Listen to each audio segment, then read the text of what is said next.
જગદંબા માં મેલડી ડોસી બન્યા, લાખા વણઝારાની હારે વાર્તા માંડી,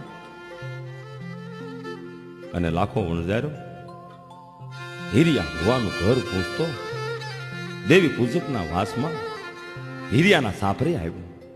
એ જય માતાજી ભાઈ, જય માતાજી, જય માતાજી, જય માતાજી.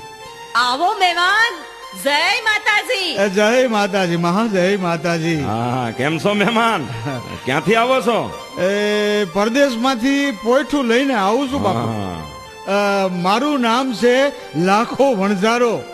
ઓહો, લાખણશી વણઝારા, હા, હમારા ગરીબના ઝૂંપડે. જય માતાજી, જય માતાજી મારા વીરા.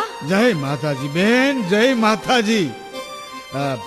હીરિયા ભુવા, હા, ગામને સીમાડે તમારું ગાયનું ધણ એક વરદ ડોસીમાં સારે છે, ઈ જોઈને હું તો ભાઈ બહુ રાજી થયો. હે હા, ડોશી ગામનાસી મારે મારું ધણ ચારે છે?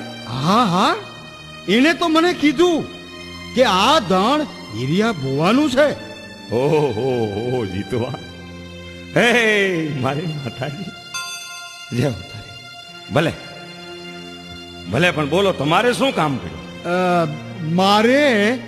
મારે તમારી ગાયું લેવી છે. તમે જે રૂપિયા માગો ને એ આપવા હું તૈયાર છું. હે લાખણસિંહ વણઝારા, રૂપિયા મારે નથી જોતા. રૂપિયાથી આ ગાયું ન આપું.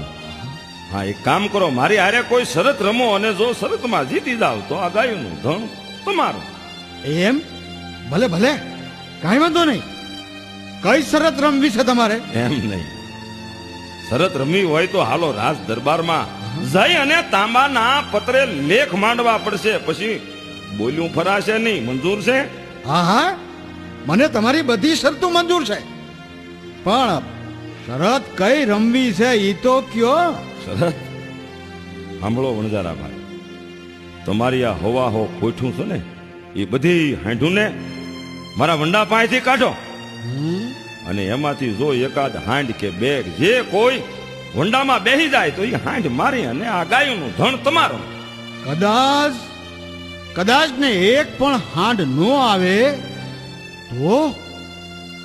તોય આ ગાયનું ધણ તમારું. બોલી શરત ફરાય નહીં જેવા મારા ભાઈ. ભલે ભલે, મને મંજૂર છે, પણ જો એક વાર બોલાવો અને એકે હાંડ આવશે નહીં તો હું આ ગાયનું ધણ